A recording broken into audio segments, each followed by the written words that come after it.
About the brand new developments in the Oklahoma City bombing case, why a federal judge is allowing a Salt Lake City lawyer to depose Terry Nichols, and why the FBI and Justice Department are doing everything they can to stop it.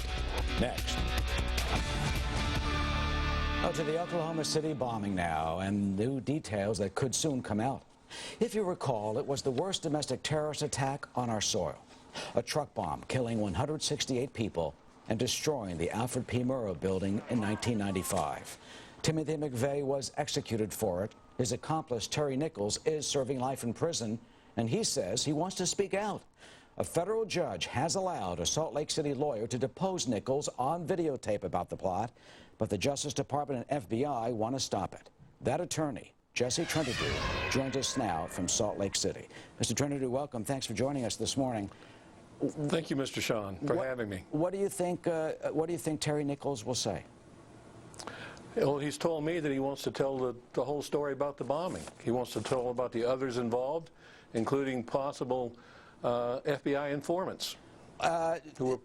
We have a statement. Let me give you the statement. This is from your paperwork of Terry Nichols. As you say that he wants to speak out, here's the statement. He says, "I want to acknowledge my poor judgment and culpability in having assisted Timothy McVeigh. I'm also now prepared to identify others who played a role in the bombing.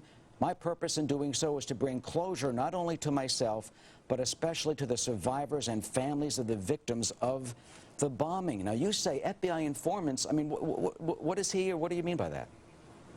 It appears, and this has been a long fight, that it appears that the FBI had at least 4 informants who were involved in this operation or this plot. And part of the things that one of the things that Mr. Nichols wants to do, in addition to bringing closure, is to bring out the truth. Now, the FBI, though, for years has said, of course, they were certainly not involved. I called the FBI on Friday. They did not have a statement on this. And in their paperwork and their appeals, you know, some people say this is just a fishing expedition, and the Nichols wouldn't have any credibility, that he would know this firsthand if there were criminal informants that perhaps could have or may have allegedly informed authorities beforehand. What do you say about that?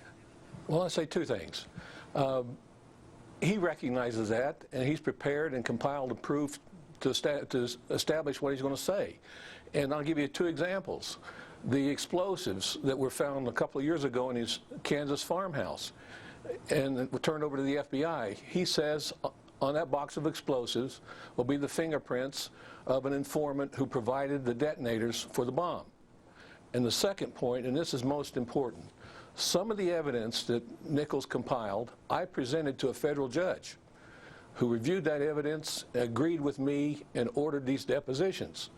Now, this isn't a case of me just pulling this out of the air. This was taken before a judge, fought and resisted vigorously by the FBI, and the judge ordered that deposition.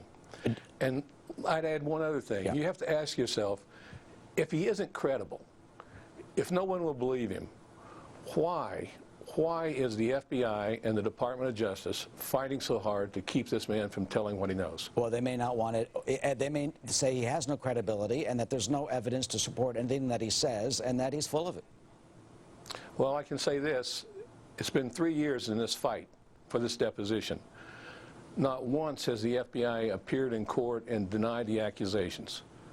They have fought to keep the deposition from going forward. They have fought to keep documents from being produced by claiming that one of the arguments they made, that they had promised at least 4 people anonymity, and it would compromise their security if this information came out. You know, we have seen, I must say, and it just happened this week with the conviction of the former top FBI agent in Boston in the Whitey Bulger case, who was convicted of involvement in this, misdeeds in the past. What is your next step as you try to continue this fight, even though the government is so vigorously against it? The next step will be the appeal to the United States Court of Appeals for the 10th Circuit. It will be hard fought. And indeed, as I've said, everything about this case has been hard fought. All right, Jesse Trentadue, we'll continue in court. And you already have one federal judge on your side saying you can go interview him, and we'll see if the appeals court sides with you or with the government. Thanks very much for joining us on the Fox News Channel. Thank you for having me. Right. Jamie? Eric, the big